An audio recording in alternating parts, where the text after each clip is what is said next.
Selamat pagi semuanya. Jadi pagi ini kita akan membahas mengenai banking sektor update untuk bulan Januari. Jadi kalau kita perhatikan, ini pertumbuhan kredit ini di bulan Januari ini melambat ya. Dari sebelumnya Desember ini 11,4%, kemudian di Januari ini melambat menjadi 10,5%. Ini secara seasonality emang biasanya Januari melambat. Kalau kita lihat di chart sebelah kiri, yang melambat yang paling dalam itu di bagian working capital.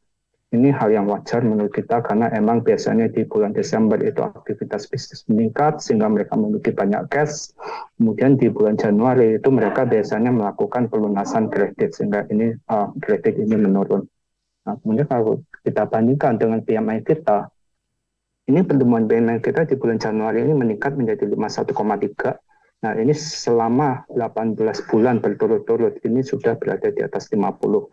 Berarti angka ini menunjukkan angka ekspansi dan ini harusnya akan mendorong pertumbuhan kredit yang lebih kuat. Dan kalau kita lihat secara deposit ini juga melambat. Jadi di bulan Desember ini tumbuh 9%, kemudian di Januari ini melambat menjadi 8%. Ini terutama penurunan kita melihat ada di current account maupun saving account. Dimana kalau kita lihat di chart sebelah kiri, ini pertumbuhan current account ini walaupun melambat, tapi masih yang paling tinggi, naik 19,6%, kemudian saving ini tumbuh 5,7%, sedangkan time deposit ini terus meningkat ya, walaupun angkanya masih kecil, ini menjadi 3,3%. Kasa rasio ini sedikit menurun menjadi 62,9% di Januari, setelah di Desember kemarin ini mencapai angka rekor tertinggi 63,9%.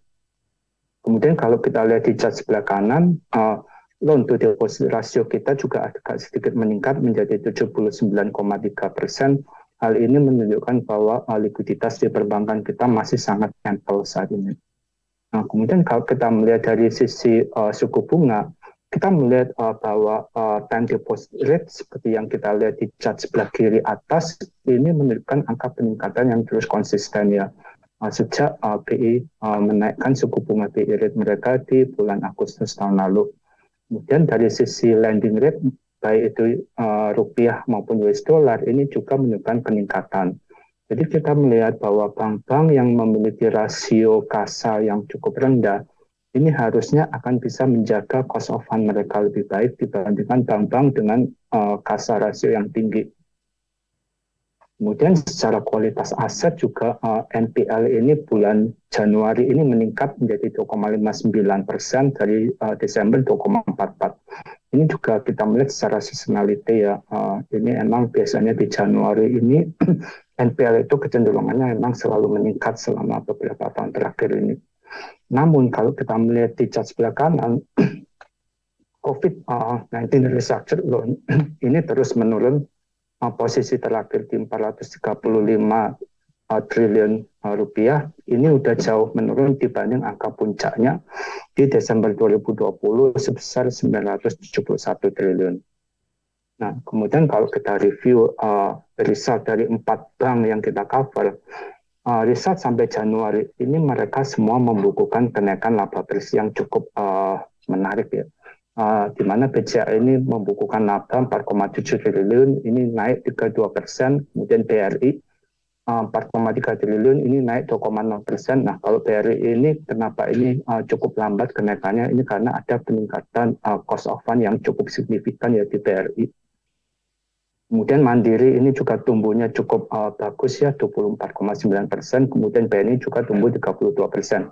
Secara overall, result dari 4 bank ini inline dibanding konsensus maupun perkiraan kita. Jadi angkanya secara overall ini cukup baik ya. Nah, jadi karena kita melihat mereka cukup baik, kita masih maintain overweight.